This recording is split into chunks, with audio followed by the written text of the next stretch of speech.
नमः शिवाय। आइए सुनते हैं हरियाली तीज की व्रत कथा एवं पूजन विधि। श्रावण मास की शुक्ल पक्ष की तृतीया तिथि को हरियाली तीज का व्रत पर्व मनाया जाता है। इस बार यह पर्व 31 जुलाई दिन रविवार को है। हरियाली तीज का त्योहार सुहागिन महिलाओं के लिए विशेष महत्वपूर्ण होता है। इस पर्व का संबंध भगवान शिव और देवी पार्वती से है। मान्यता है कि देवी पार्वती की तपस्या से भगवान शिव प्रसन्न हुए थे और इसी दिन ही माता पार्वती को उनके पूर्वजन्म की कथा भी सुनाई थी। इसलिए इस व्रत का संबंध शिव पार्वती के मिलन से है। आइए जानते हैं हरियाली तीज की पौराणिक कथा में क्या कहा गया है। हरियाली तीज से जुड़ी एक कथा बहुत प्रचलित है।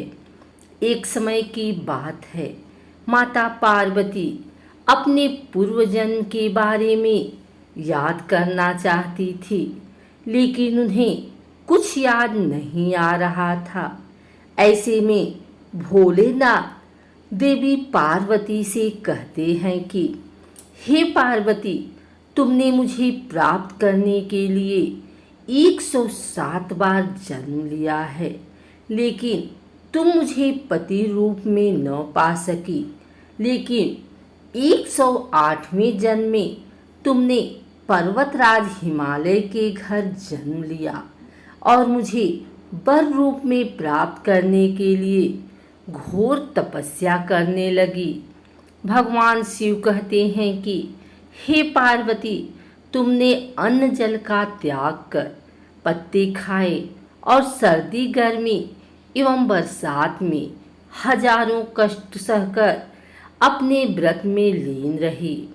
तुम्हारे कष्टों को देखकर तुम्हारे पिताजी बहुत दुखी थे।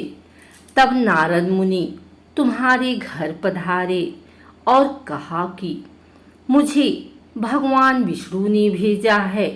भगवान विष्णु आपकी कन्या से अत्यंत प्रसन्न है और वह उनसे विवाह करना चाहते हैं।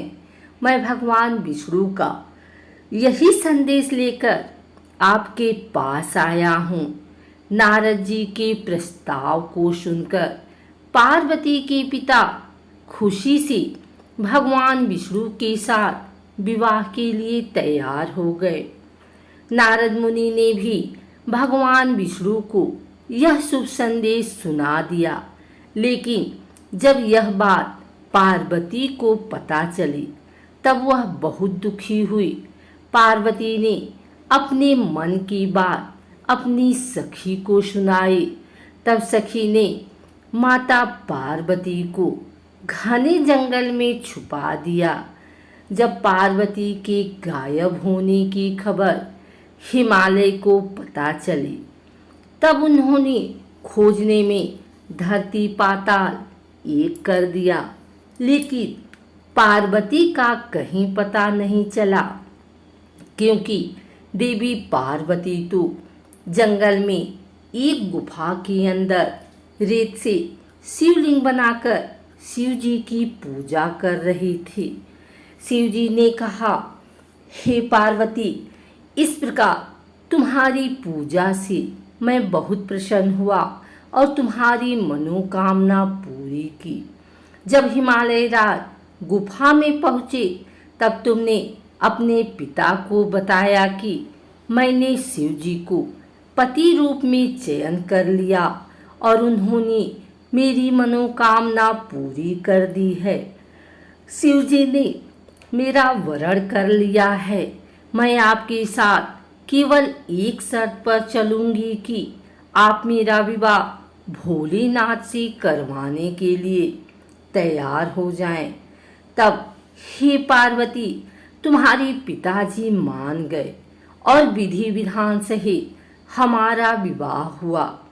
हे पार्वती, तुम्हारे कठोर तप और व्रत से ही हमारा विवाह हो सका।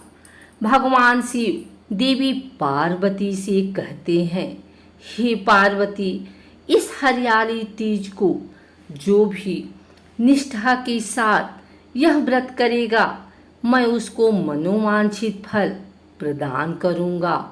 उसे तुम जैसा सुहाग मिलेगा। तब से कुंवारी कन्याएं अच्छे वर की कामना हेतु यह व्रत रखती हैं। वहीं सुहागन महिलाएं अपने पति की लंबी उम्र के लिए इस व्रत को रखती हैं। भविष्य पुराण में देवी पार्वती ने खुद बताया है कि हरियाली तीज का व्रत करने पर महिलाओं को सुहाग और सौभाग्य की प्राप्ति होती है। सावन महीने में तृतीया तिथि के दिन कई वर्षों की कठिन तपस्या के बाद देवी पार्वती ने भगवान शिव को पति रूप में पाने का वरदान प्राप्त किया था। इसलिए इस व्रत का बड़ा ही महत्व है। आइए सुनते हैं हरियाली तीज शुभ मुहूर्त एवं पूजन विधि। श्रावण माह के शुक्ल पक्ष की तृतीया तिथि 31 जुलाई को सुबह 6:32 से शुरू होगी। जो महिलाएं पूजा करना चाहती हैं वह 6:32 से 8:30 तक पूजा कर सकती हैं।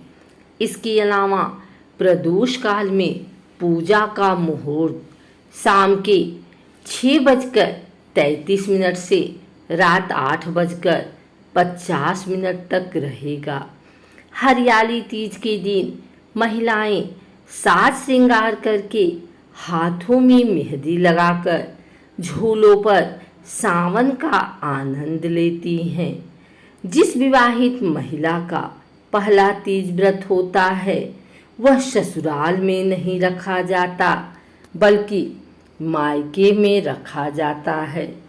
हरियाली तीज के दिन सुबह जल्दी उठकर स्नान आदि करने के बाद, हरे वस्त्र धारण करने के बाद पूजन की तैयारी की जाती है। इस दिन घर के बड़ों को हरे वस्त्र और हरे रंग की चूड़ियों के साथ श्रृंगार का सामान देने का भी रिवाज है। जो महिलाएं हरियाली तीज का व्रत रखती हैं वह माता पार्वती और भगवान शिव का स्मरण करते हुए व्रत का संकल्प करती हैं।